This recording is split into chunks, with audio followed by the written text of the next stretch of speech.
Now let's dive into our feature story of the day and discuss Bitcoin hitting $435,000, shall we? The headline here reads, the Bitcoin 2028 halving price target is $435,000 according to historical data. So let's break it down. So yeah, the Bitcoin price rallied approximately 650% since the last halving in April of 2020. So if history repeats, Bitcoin can reach $435,000 before the 2028 halving. Now, not too shabby, Bitcoin being up roughly 6.5x since 2020. Now, the Bitcoin price has risen 658% since the last Bitcoin halving, according to TradingView data, and is currently trading around the 66 mark. In fact, I think we even dropped post-COVID in 2020 to like 3,500 in that range. So we're up even more if you take it from the bottom. But here you're looking at the 1 week chart. Now, check it. The 2024 Bitcoin halving will happen in less than 3 weeks, more likely 2 weeks. If historical chart patterns were to repeat, the Bitcoin current 68,000 price would reach 434,000 per coin by the 2028 halving if it performs similar to the current cycle. Nonetheless, the Bitcoin post-halving rallies have seen diminishing returns throughout the years. Now, until the first halving in 2012, Bitcoin increased from having virtually no value to $12.50, a 12,400% increase. Then Bitcoin price jumped 5,200% to $650 per coin by the 2016 halving and 1,200% to $8,500 by the 2020 halving. Now, thus, the Bitcoin average price rallies fell by 45% each cycle to the current 658%. So if the diminishing return trend repeats, Bitcoin will deliver a 360% rally during the next cycle, resulting in a roughly $303,600 Bitcoin price at the time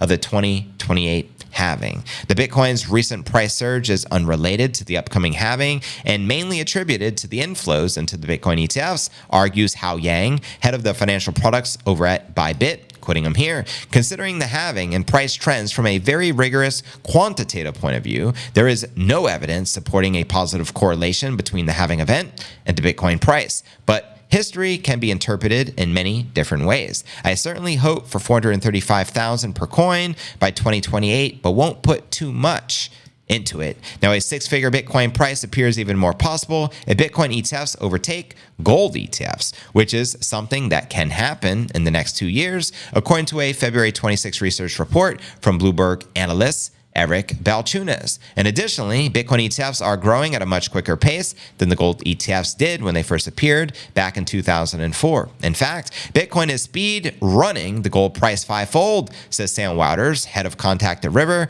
who wrote in a March 29th post the following: Bitcoin is basically just 5x speed running gold's trajectory. The last 10 years of Bitcoin looks a bit like squish version of gold's last 50. No wonder some people get salty, aka Peter Schiff.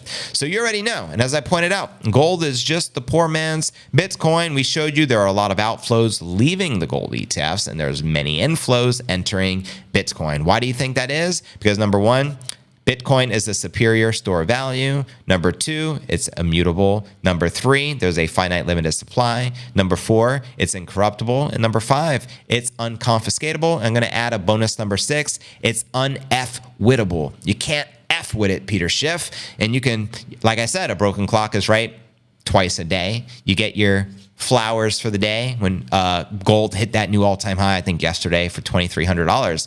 But hey, you got to show metrics of Bitcoin like, look at the 4-hour chart and look at gold for this week. Holy moly, you stupid Bitcoiners.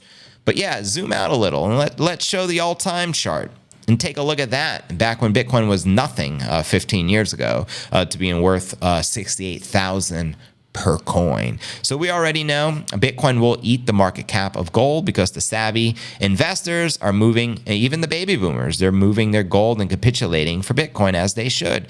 Why wouldn't you? Why would you want? And just the other day, Mike Saylor did a very awesome interview and he broke down the history of gold confiscation. And I retweeted that as well. Make sure to check it out. He gave us the ultimate history lesson on gold. And if you watch that, you understand why you don't want to be using gold as a store value. I think gold makes a great jewelry. I mean, get a gold chain, something like that. But as a store value, when you have Bitcoin as the apex predator, to me, there's no comparison. However, if Bitcoin did not exist and there was no cryptocurrency, ish, I may have some gold coins. Because what's the alternative, right? There would be none. But considering we have Bitcoin, there's no alternative to Bitcoin because Bitcoin is so much superior, hence why we call it the apex predator, hence why the market cap of gold will continue to flow from the ETFs of the precious metals into Bitcoin. Why wouldn't it, right? Especially those that understand money. And I think the more wealthy you are, the more likely you're to understand money. And there is a lot of big money from the whales. I would consider that the smart money. And what is the smart money doing right now? They're accumulating, stacking sats like there ain't no tomorrow because they understand what's about to happen. We understand the cyclical nature of the Bitcoin halving, which only occurs every 4 years. We're on the cusp, 2 freaking weeks away until that event. What happens post-halving? We go parabolic. Why? Simple supply demand. You don't need to understand TA, aka astrology for men. It's all irrelevant. All that goes out the window. That's why I love the stock to flow model. It's basically supply demand. When you have a very limited supply and they can't print more and you have massive demand, right? Worldwide coming from ETFs. And look at Nipsey going wild. Shout out to the Nipinator. And I mean, you have so many reasons to be bullish right now. And there's really no reason to be bearish, especially at a time like this, especially considering, let's not forget that we already tapped 69,000, meaning Bitcoin was at a higher price 3 years ago in 2021. So we haven't even seen the beginning of this real leg up of this bull run. I say once we surpass 100,000, things are going to get really funky really quick in a positive way. We can go from 100 to 2 to 3 to 4 to 500,000 this cycle. There's no telling. The truth is Bitcoin has no top because fiat currency monopoly tulip money has no bottom. You understand that? They're going to continue to print. It's going to continue to increase the value of Bitcoin. All the currencies around the world, like we have already started witnessing this year, are going to be trending towards zero. Bitcoin's breaking out, hitting new all-time highs in currencies all around the world. Why is that? Because fiat is becoming more and more worthless. And just as the dollar is the final boss in the fiat pyramid scheme, you already know Bitcoin's coming for you. Protect your neck. In the words of the Wu-Tang Clan, protect your neck, kid, because Bitcoins are coming. Just saying. Let me know if you agree or disagree with this price projection of 435,000. Again, I think that would be a bear scenario, especially for 2028. I'm more optimistic. My bear case scenario for this cycle, 2024-2025 for the peak, is 222,000. My bull scenario is 750,000. So yeah, anything is possible. And in God we trust. Holla at your boy.